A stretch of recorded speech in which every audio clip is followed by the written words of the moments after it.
The best definition of a man is given by himself.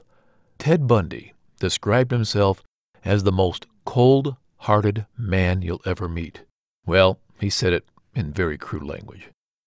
This particular story of the world's most notorious and beloved serial killer starts in the Pacific Northwest in the summer of 1974.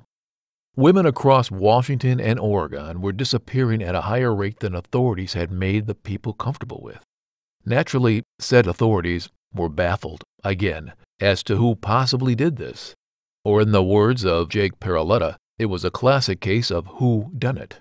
In a mere 6 months, 6 women had been abducted. But what's 6 women? 6 women probably disappear every 6 months, and the police cover it up. So the panic only set in when 2 ladies, Janice Ann Ott and Denise Marie Naslund, were abducted in broad daylight from a very crowded beach. Now after this, women didn't feel safe at all, more so than they already didn't. In fact, the same day that Janice and Denise had been kidnapped, many women reported a handsome man approaching them and trying to lure them to hidden places. Did the word handsome catch your attention? Keep that in mind. It plays a huge role in this story. The police released the description of the man to the public, and shortly after, 4 people called reporting the same person, Ted Bundy. Okay, 4 people calling about the same person should ring some bells and alarms, but the police dismissed him because of his handsome face. No, literally, he was very good-looking and even charming.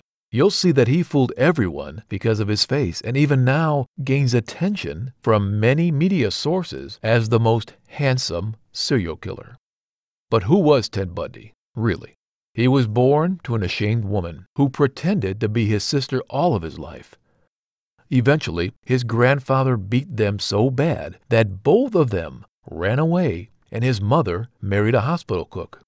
Other early accounts of Ted Bundy's life are probably as confusing as the reason why some people are still racist. He's described himself as a pathetic loser who stalked women for entertainment, but other people said that he was pretty popular and well-liked. Self-burn? Pretty rare. After a wobbly academic history, Bundy enrolled himself as a psychology student and later met his girlfriend Elizabeth, who was actually one of the 4 people who reported him to the police. Bundy also started working as a hotline operator, providing help for the kind victims he would soon make. In 1973, he dropped out when he figured that he'd rather be a pathetic loser than a well-known and well-liked man. In the summer of 1974, the disappearances began. Actually, for such a self-proclaimed great serial killer, his career wasn't off to such a great start. His first victim actually survived. Well, she did suffer lifelong disabilities, but her survival was a big curse to Ted Bundy anyway. Bundy's next victim was actually his first confirmed kill, and her name was Linda Healy. Bundy broke into Healy's apartment, bludgeoned her to unconsciousness, and carried away her body. She was never seen again. Actually, she was kinda seen again. Part of her skull was found years later. As for Bundy, he didn't stop and say, "Wow, that's enough of garbage human behavior for one lifetime." He went on and on and on and on. He started targeting female students in the area and eventually developed a technique. He used to approach women in a fake cast or a sling and ask them to help put something in his car. When they went near said car, he would bludgeon them and drag away their bodies. Bundy didn't even let their dead bodies remain in peace. He used to dig up their rotting corpses and assault them. Sometimes he would even cut off their heads to keep his trophies in his apartment. Well, we're hopeless at interior design too, but even we know that human skulls are a big design no-no. What was it like for him to do these crimes without an inch of remorse? Well, let's hear it from the man himself. The ultimate possession was in fact taking the life, Bundy once said, and then the physical possession of the remains. Murder is just not a crime of lust and violence, he explained. It becomes possession. They are part of you, becomes part of you, and you are forever one. And the grounds where you kill them or leave them become sacred to you, and you will always be drawn back to them. Yeah, It's a heap of trash justifying the fact that he was bored with his life.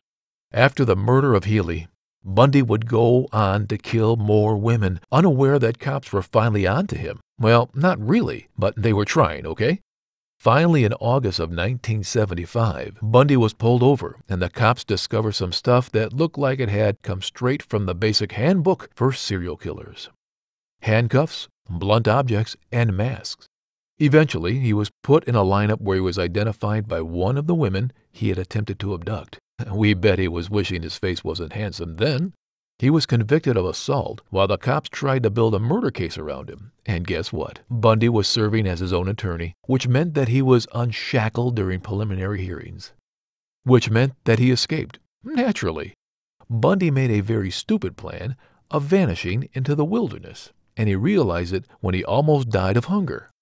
Eventually, he stole a car and was arrested because he was speeding, in a hilarious turn of events. The cops had actually built a case on murder around him, which effectively put him in a jail cell that was unfortunately connected to the jailer's room.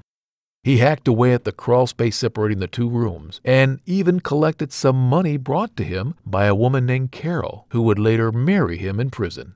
Bundy escaped for the second and last time in Florida, where he went back to killing and actually became the cause of terror on another college campus. He eventually got caught due to speeding again and insisted that he be his own lawyer again. We all know how that ends. Fortunately, he completely messed up and was found guilty on many charges. His destiny? Electric chair. For everything he did to the girls, the bludgeoning, the strangulation, humiliating their bodies, torturing them, I feel the electric chair is too good for him, said Eleanor Rose, the mother of victim Denise Naslund.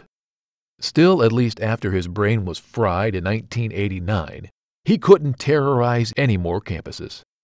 Listen, college is already hard, okay? The last thing women scholars need is a serial killer.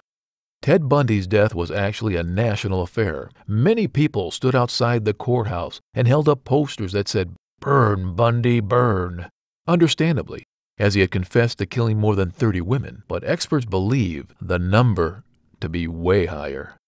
On the last night alive, Bundy called his mother twice as people outside drank and celebrated his coming doom. Then came time for his last meal. Actually, he was unenthused about his last dinner and was given the standard meal: steak, eggs, hash browns, and toast. He didn't eat a bit of it and died hungry. His last words were as follows: "I'd like to give my love to my family and friends." Well, they would have probably appreciated you not bludgeoning so many to death more than your love. But, okay. And guess what? His brain was removed and studied, but no signs of abnormalities were found. Literally, none at all. So he was just a normal guy who happened to be killing and assaulting women. Cool, cool, cool. We all feel super safe now. Thanks, history.